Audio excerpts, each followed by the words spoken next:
What is up, guys? It's me, exactly, and welcome to day 54 of the 2017-2018 NBA season. Like always, we got a few things to talk about today, but first, a quick word from this video sponsor, SeatGeek. SeatGeek is the app that is a must-have for NBA fans who enjoy or want to go see games live. They let you see the view from the seat before you purchase, as well as rank the seats on a scale from 1 to 100 to make sure that you are getting the absolute best deal. Speaking of best deal, you can enter the promo code SDC to receive $20 off your first order to make it an even better deal. Download the app in the description box below. Now with that out the way though, Lego. The Charlotte Hornets, look, they're a different story. I'm not gonna talk about them yet in this video because I want to give them just a little more time to maybe possibly turn things around before I go in on them. But let's just say that it's not looking too great for them at the moment. Might be about time to call it quits, trade Kemba and start over from scratch. But like I said,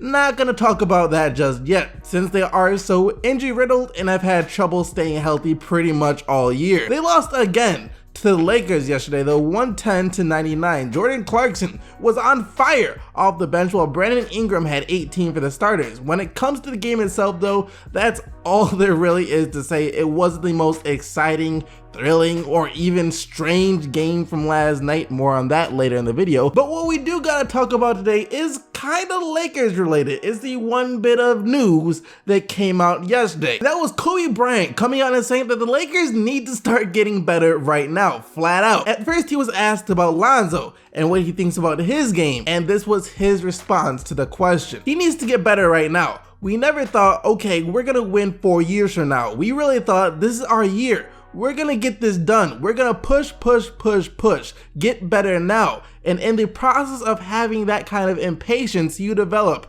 if you're just patiently going about it, you'll never get there. For players, it's kind of a patient impatience. This team is not a contending team. They haven't won anything, so patience has to be required. That day will come. Their young players will grow, and then everybody will look up and marvel at the amount of talent that we have. Basically what it said was that the Lakers need to stop using, quote, being a young team as an excuse to lose games. They have to understand that they're not gonna win anything, but at the same time, their goals should be to win and to get better. It's kind of confusing, but it makes sense. You guys remember over the summer when I think it was Joel Embiid who said the Philadelphia 76ers had a goal of winning a championship this year. And as crazy that sounded, and even though people wanted to laugh at Joel Embiid for saying that, because realistically there is no way the Philadelphia 76ers would be able to win a championship this year unless some kind of extreme tragedy struck every single team in the NBA that is better than them. It ain't happening. But I said after he said that there is nothing wrong with the Philadelphia 76ers having that goal of winning a championship this year, as crazy as it might sound. Because if you start the season with a goal different than winning a championship, then what are you doing? I mean, who enters a race hoping to get 4th or 5th place? That's pretty much what Kobe Bryant is saying right here. You have to have that drive where you want to win now, and even though you're most likely not going to win, you have to come back every single time with the same drive, with the same mindset of this is our year, we're going to win this right now. That's going to cause you to push yourself much harder, which means you're going to get better faster, as opposed to if you keep saying, well, it's okay, we're still young, we have time to grow, in 4 or 5 years we will be good. That was a really good message from Kobe, not just to the Lakers, but to all of the younger teams in the NBA. They should all take that to heart. The Grizzlies might say that they're not going to be trading Marc Gasol or Mike Conley right now, but with every loss they suffer, it only brings it closer and closer to happening. Yesterday's loss though was such a tough loss that if you're a Grizzlies fan, it's going to take a long time to get over it. For a team that has been struggling so mightily in their last 13 or 14 games, to come out in the first half and go up by 20 on the OKC Thunder, it had to be a good feeling while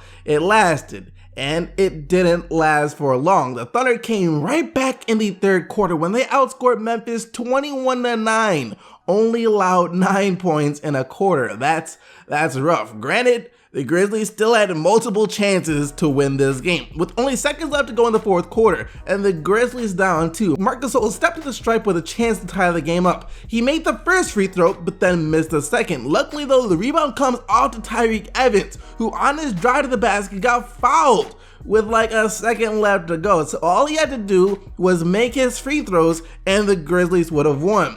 He split the pair, game goes into overtime, and in overtime, it's back and forth. Brinis hit a couple of huge shots. He was really doing that all night long for OKC yesterday, but once again, in the final seconds of overtime, the game was decided by free throws. After a Westbrook drive cut the score down to 1, the ball winds up in the hands of JaMychal Green, who is hammered on his dunk attempt, steps to the stripe, and misses both free throws, giving the Thunder an opportunity to take the game. OKC gets the ball into the hands of Russell Westbrook, and instead of settling for an outside or a pull-up mid-range shot, he attacks the rim hard and draws the foul, steps to the stripe, hits both of his free throw attempts, and the Thunder win 102-101. If you are a Thunder fan, you have to feel extremely lucky to have gotten that win. It's almost like it fell into your lap. And if you're a Grizzlies fan, then you most likely feel kind of like Marc Gasol does right now as well, as he said after the game that he is just dumbfounded by how badly this team is playing and that they have no urgency even though they've been playing so badly. Did you see the effort in that second half? Not in the second half, because we started thinking about ourselves too much. Well, this guy missed me, or this guy didn't pass me the ball, or this guy didn't help me. We started making too many excuses, and then we got a little bit lazy. We didn't have no urgency, and I don't understand when you lost, what was it, 12 out of 13 games, how guys can have urgency. That to me, it's mind-boggling. Losing a bunch of games as well as having a disgruntled start is never a good thing for any organization, and it only seems to be getting worse for the Memphis Grizzlies. So like I said, even though they have said that they're not looking to trade Mike Conley or Marc Gasol right now, how many more losses will it take to change their minds? I can't imagine it will be that much more at this point. Speaking of crazy endings though, Wizards fans are about ready to riot after yesterday's loss to the Clippers. They feel as if they were straight up robbed. Let's just cut to the final second. Lou Williams, who has been playing really well for LA despite their record, was having a huge night off the bench. 35 points for him, as what would also go down as the game-winning shot that he hit at the top of the key with 1.2 seconds remaining on the game clock. Remember that number, 1.2 seconds. Final seconds for the Wizards. They get the ball into the hands of Bradley Beal. He makes a little move to the basket and hits the floater, but the shot clock had expired well before he got the shot off somehow. 1.2 seconds might not sound like a lot of time, but it seemed like the buzzer sounded after the 0.2 seconds, not the 1.2. Wizards complained to the refs, refs check it out and confirmed that the clock started before the ball ever touched Beal's hand. So instead of watching it back to see if the shot would have been good if he got it off in time, the refs just called a redo. Except instead of giving the Wizards the ball back in the same place with 1.2 seconds on the shot clock, they give them the ball in a completely different place with 1.1 seconds left on the clock, and Gortat couldn't hit a shot. Washington loses 113-112. I'm not really sure what to say about this. The refs messed up big time. Who knows if that shot that Beal made would have counted if the clock didn't mess up, but I think it would have been more fair for the refs to go back and check if it would have counted if it actually did count, instead of taking the cop-out way and just saying, let's just redo the play. I don't know, it just doesn't seem right to me. Now on to the more regular games from last night though. The Cavs versus the Sixers. Philly without Joel Embiid, and the Cavs were without Kevin Love. Ben Simmons versus LeBron James, round 2. The first time these two teams met, it was a close game until Cleveland pulled away later in the second half. This time, it was a close game throughout, and in order for the Cavs to get the win,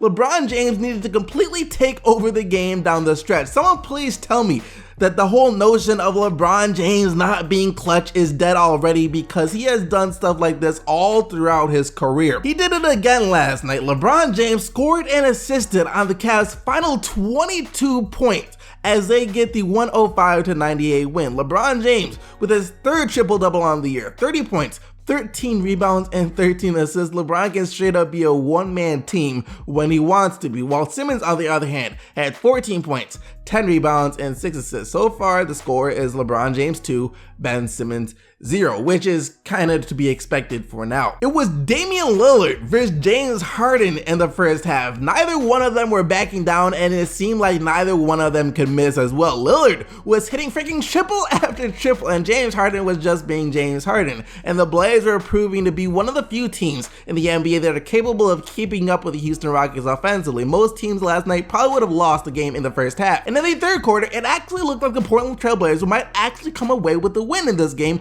and snap Houston's 8-game winning streak. They outscored Houston 36-22 in the third to take a 14-point lead into the fourth quarter. But then in the fourth quarter, the Rockets went small, putting all shooters on the court alongside James Harden and Chris Paul, pretty much their lineup of death. And with no one in the paint, all the other guys being forced to stand on the perimeter, all James Harden had to do was beat his man one-on-one and get to the unprotected rim, which he did time and time again in the fourth quarter. And that's the tactic the Rockets used to come back in this game and get the 124-117 win. James Harden was unbelievable once again yesterday as he notched 48 points, while Lillard finished with 38, including a franchise-tying high 9 triples. Gotta give props to Portland, though. They put up one heck of a fight. Giannis, there is a time and place for everything. Look, you had already done enough damage to Utah last night. The game was already decided. You had a monster performance.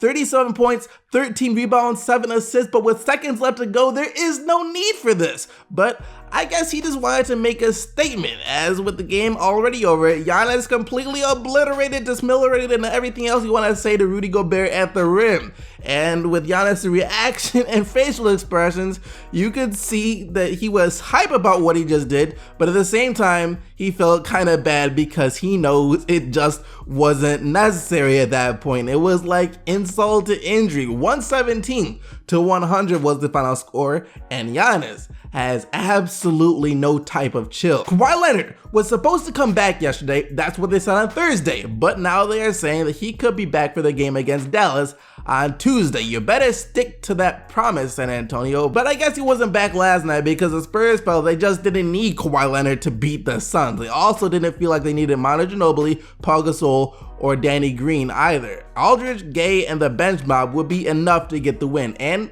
they were right. It was barely, but it was enough to scrape out the 104-101 win over the Suns, thanks to Patty Mills scoring 20 off the bench, as well as Aldridge chipping in 20 as well. Back-to-back wins for the Chicago Bulls, as the emergence of Chris Dunn has made them more competitive than people might think. They don't win a lot of games, but for the most part, they are always close. So they get the honor of being labeled a competitively bad team. Dunn had himself another nice game last night with 17 points, 9 assists, and 6 rebounds, including hitting 2 free throws to ice the game for Chicago with 2 seconds remaining, while broken-faced Mirotic also played well on the bench, scoring 19 and hitting 5 of his 8 triples. 104-102 was the final score. No Jahlil Okafor debuted yesterday for the Nets as they fall to the Miami Heat 101-89. Hassan Whiteside is still out with a bruised right knee for Miami, and I don't know why, but I just feel like he has been out for way too long. Tyler Johnson and Goran Dragic did most of the heavy lifting for the Heat as they each scored 20. Not even a Nikola Vucevic triple-double was enough to save the Magic from losing to the Hawks. Vucevic was amazing with his 31 points, 13 rebounds, and 10 assists, yet a perfect 9 of 9 shooting from the field and 5 of 5 from deep for Ersan Ilyasova was too much for Orlando to handle, and I don't know what on earth is going on with this Magic team. Like Mario Hezonja, who has barely played at all this season, had plenty of DNPD CDs before last night, all of a sudden gets to start and plays 31 minutes last night. It doesn't make sense, and that's just very strange. 117-110 was the final score. That wraps up all the action from last night, though. You guys go vote for the player of the day by clicking this little card. I think is going to be right here, popping up right now, to vote for the player of the day. A lot of people were complaining that they couldn't vote because they were on iPads or just didn't like to leave the video like the way I was doing it before, so we're going to try this one. Now, you don't have to leave the video, it's literally right there, you can go vote. But still, only players whose team won are eligible to win player of the day. And yesterday, you guys selected Kevin Durant and his 36 points, 10 rebounds, 7 assists, and 5 blocks as the player of the day. Thank you guys so much for watching, though. Make sure to leave a like on this video as well as subscribe to the channel for more daily NBA news and highlights. But until tomorrow, keep getting the buckets, Team SEC, and I'm out of here. Peace!